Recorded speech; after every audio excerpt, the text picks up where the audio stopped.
Tiene la palabra el diputado Felipe Solá. Gracias, señor presidente. Quiero decir que, como el jefe de gabinete bien sabe, Cambiemos se propuso 3 objetivos fundamentales cuando se presentó a elecciones y quiso sintetizar de esa manera su programa de gobierno. El primero fue pobreza cero. El segundo fue luchar contra el narcotráfico. Y el tercero fue unir a los argentinos. Es obvio lo de pobreza cero y lo que ha pasado con la pobreza. No lo voy a comentar, ya está clarísimo. Lo que es pésimo es haber puesto pobreza cero en lugar de disminuir la pobreza, siendo más realistas, no conocer el país haber puesto eso. Es una obligación del Estado combatir el narcotráfico, por lo tanto no era un objetivo. En todo caso es triunfar, pero no están triunfando. Estamos retrocediendo frente al narcotráfico y lo vemos cotidianamente. Y eso viene pasando de antes, solo que ustedes lo pusieron como objetivo. Y el tercero es el más grave, porque yo no creo que hayan contribuido con ganas a que bajara la pobreza. Creo que la bajaron porque su programa económico es así. Yo no creo que hayan contribuido a que aumentara el narcotráfico, pero creo que han contribuido a aumentar la grieta de una manera fenomenal. Hoy tuvimos una buena sesión con jefe de gabinete, con un jefe de gabinete que se sienta mirando para acá, ya creo que eso ocurre desde hace un tiempo, y que no murmura mirando para allá sin contestarnos nada, como ocurría con el gobierno anterior. Eso sí, tuvimos un show fenomenal. Esta es una continuidad por parte del jefe de gabinete del discurso del presidente Macri del 1 de marzo. Es decir, la agresividad. La agresividad y el intento de decir, acá hay dos. Ellos que se indignan, se paran y gritan, y nosotros que les contestamos desde el futuro. Hablamos del pasado y le contestamos del futuro. Porque el presente, mejor no hablar de él. Entonces, es buena la sesión, pero es un inmenso show. Las dos cosas a la vez. Yo quiero hacerle preguntas, 2 o 3 preguntas sobre el papelón del correo. La primera es, ¿cómo se van a retractar? ¿Cómo se vuelve a foja cero? ¿Cómo se van a retractar si hay un acuerdo, una propuesta firmada, ¿no es cierto?, por la contraparte? No aceptada por la contraparte, pero sí ya firmada, ¿no? Y puesta en homologación judicial, ¿cómo van a hacer para retractarse? La segunda es, ¿va a desistir Correo Argentino de los juicios contra el Estado Nacional? ¿O no va a desistir y no se tuvieron en cuenta y eso es normal? La tercera es, para hacerlas muy rápidas, la tercera es ¿qué clase de solución definitiva para la totalidad del problema comportaba el acuerdo en el concurso? Si se dejaban abiertos todos los caminos, ¿no?, para que el grupo reclamase lo que quisiera con intereses mucho más altos de lo que ofrecía, etc. Y quisiera saber también, ¿por qué eluden la cuestión de la ética? En la respuesta a la pregunta 375, eluden la cuestión de la ética pública. Es falso que haya un hueco normativo. No hay un hueco normativo. El artículo 2 de la Ley de Ética Pública dice no recibir ningún beneficio personal indebido vinculado a la realización, retardo u omisión de un acto inherente a sus funciones ni imponer condiciones especiales que deriven en ello. En el momento en que el Ministerio de Comunicación cerró el acuerdo con la familia Macri, estaba vigente, sigue vigente. Ahora, negar la preexistencia de este artículo es como negar la subordinación de cualquier ministro, se llaman ministros secretarios de Estado, con un guión en el medio, al señor presidente. Bueno, se lo niega, se dice no, porque ¿saben qué? El señor Aguad no tiene nada que ver con Correo. Por favor, no nos tomen el pelo, el problema no era el señor Aguad. El señor Aguad, en todo caso, se habrá equivocado o cumplió órdenes, no lo sé. Por ahí dicen también que se decidió no informarle al presidente para que no se entorpeciera la negociación, con lo cual están admitiendo que si informaba al presidente se entorpecía la negociación. No le hacen un bien al presidente al decir eso.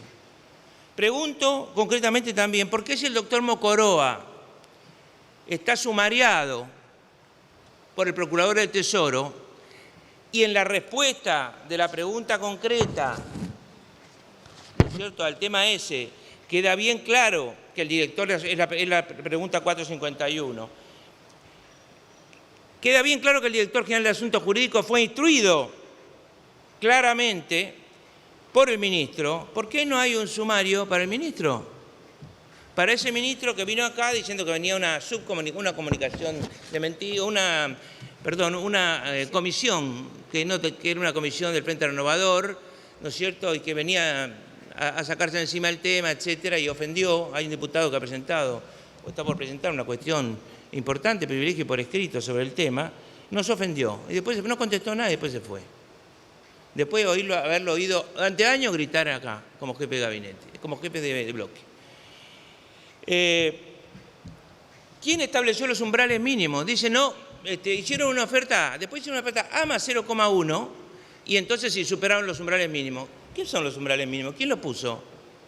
¿Que una audiencia pública? ¿Quién estableció?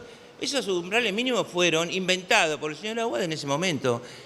¿Usted sabe cuánto hay de diferencia entre una oferta y la otra? Unas horas.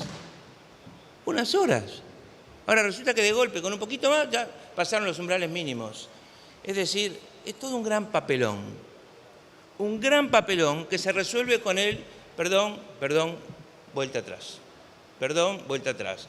¿Qué pasa con Maquer y con Flybondi? Perdón, disculpen, estamos por hacer una chanchada, volvemos para atrás. Perdón, Juan Domingo, perdón, sigue. Perdón, no, volvemos para atrás. ¿No? Disculpen, íbamos a hacer una macana así. A lo mejor la democracia está funcionando, porque los agarramos cada vez que van a hacer algo, tac. ¿No? Y, no, entonces no, vamos todo para Triqui. Muy bien. Fuera del tema. Esas son las preguntas concretas que le hago. Quiero hacerle otra pregunta. Nosotros hicimos una ley de tierras rurales. Esa ley de tierras rurales establecía un máximo para la participación de extranjeros en la propiedad de la tierra argentina, en las compras. Un máximo muy claro, que tenía que ser reglamentado por el Poder Ejecutivo. Lo que queríamos era evitar una cosa muy concreta, no que hubiera mayor producción y productividad en la Argentina, que hay muchísima, sobre todo en la región pampeana y en el avance de los cultivos sobre las regiones extrapampeanas, lamentablemente, pero hay una productividad muy alta, sino queríamos evitar que nos vengan a comprar paisajes los extranjeros. En un mundo que se achica, comprarse un paisaje en el culo del mundo, lejos, en la Patagonia, es bueno. Y poníamos también que no podía tener lagunas o lagos de importancia o cursos de agua de importancia. Todo eso fue borrado por el decreto 820. Es decir, no me importa lo que diga el Congreso. ¿Y saben qué invocan en el decreto como fundamentos? Invocan que lo hacen a pedido SIC, a pedido de las inmobiliarias, de los intermediarios con el extranjero. Y lo dicen sin ponerse colorado, como se llamaba una nota de Patoruzú cuando yo era chico. Lo dicen sin ponerse colorados. A pedido de las inmobiliarias. Nada menos que la ley de tierras de aquí al futuro. La tierra ya no es un bien de producción. La tierra es un pedazo de planeta ahora. Ya somos muchos y la tierra es finita. Entonces esto tiene relación directa con la soberanía. La pregunta es concreta sobre ese punto, es si nos puede informar ahora o por escrito cuánto se ha vendido con posterioridad al decreto 820, en su totalidad y a quién. Y sobre todo, cuánto se ha vendido aceptando los cambios del decreto 820, que exime la cuestión del 50% como máximo para los extranjeros. Quiero decirle también, señor ministro, señor jefe de gabinete, es más que los ministros, si han tenido en cuenta respecto del meneado tema del decreto 1206 del año pasado, que pasa por alto al Congreso Nacional, un pequeño detalle, con respecto a la ley de blanqueo y al artículo, creo que era 83, que todos votamos acá esa madrugada, oficialistas y no, y después la votó el Senado por unanimidad, y que decía los parientes no pueden blanquear. Bueno, sería bueno saber es una pregunta, si el gobierno o el Estado lleva la lista de los parientes, de los funcionarios, de los 3 poderes que han blanqueado después de que entró en vigencia la ley. O si se quiere, después que entró en vigencia el decreto, que es casi lo mismo, porque el decreto es 3 o 4 días después de la vigencia de la ley, un poco más tal vez. Sería bueno que por lo menos hicieran eso. Ya que han violado totalmente la Constitución, por lo menos que lleven cuenta de si eso ha tenido mucho impacto o no. Y vengan y nos digan, miren, mire Solá, todos los que votaron, yo la propuse, todos los que votaron, les queremos decir que no ha sido muy fuerte esto, el impacto, por lo menos. Por lo menos. Quiero preguntarle también sobre el tema que me preocupa muchísimo, que es el acuerdo propuesto y que alegra tanto a la liviana canciller Malcorra, no liviana de peso, sino liviana mentalmente, canciller Malcorra, que le alegra tanto, que es el acuerdo futuro de Mercosur con la Unión Europea. Nosotros tenemos un Mercosur agonizante, una industria en muy mal estado en este momento, es el peor momento para hacer un acuerdo internacional. La Unión Europea sabe que el grueso de la demanda para sus artículos industriales, manufacturados, y lo ha dicho, no lo voy a leer porque no tengo tiempo, va a venir de los mercados externos. Por lo tanto, dice explícitamente, tratemos de hacer que las empresas europeas consigan rebajas de aranceles de importación de los países de destino para poder vender más. Y tiene todo un plan para el 2020. Nosotros tenemos el doble de aranceles en líneas generales, Brasil y Argentina, que el que tiene la Unión Europea. Entonces van a decir de golpe, bueno, bajemos todos el 50%. Yo conozco eso. Hace 20 años discutí la rueda de Uruguay del GATT. Claro, nosotros vamos a bajar de una manera que vamos a hacer eutanasia con la industria directamente. Ellos tienen un proyecto industrial. Brasil tuvo un proyecto industrial muy importante. No sé si lo ha podido continuar en estas condiciones. Nosotros no tuvimos nunca un proyecto industrial desde hace muchísimos años. ¿No es cierto? Ahora eso sí, estamos muy contentos porque vamos a hacer un acuerdo de libre comercio. Y hay un ministro, el ministro Cabrera, que va a tener el problema que las cosas quedan filmadas hoy, que dijo que su mayor alegría sería un acuerdo, un tratado bilateral de libre comercio con los Estados Unidos. No tiene la menor idea de lo que es el perfil industrial de la Argentina, ni la situación de la industria argentina, ni la situación de las pymes, ni el perfil industrial exportador de Estados Unidos. La menor idea de lo que son las potencias relativas. Y es ministro de la producción de este país que necesita levantar la producción. En este país, cuando yo me fui de la Secretaría de Agricultura, se produjeron 10.500 millones de litros por año, con mucho menos argentinos.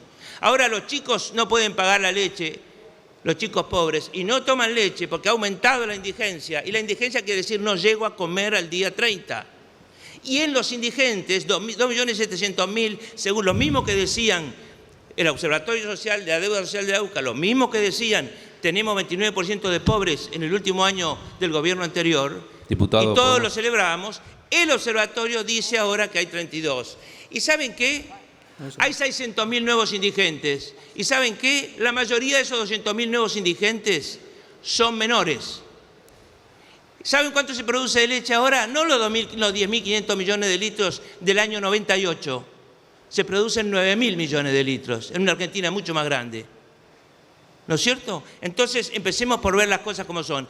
Menos litros, más caros. Y cuando yo produje 10.500, mejor dicho, los tamberos, el precio de la leche en polvo internacional era $1.800, ¿no es cierto? Y ahora es el doble.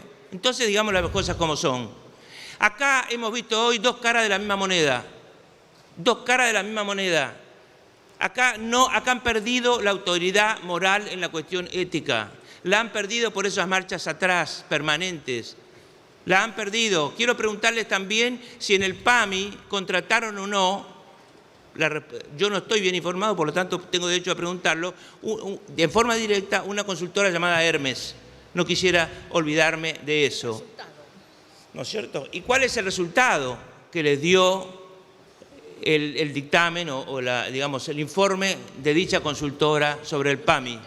¿No? Si eso influyó en el despido del señor Regazzoni o no influyó. Discúlpenme la demora. Muchas gracias, señor presidente. Gracias, señor diputado.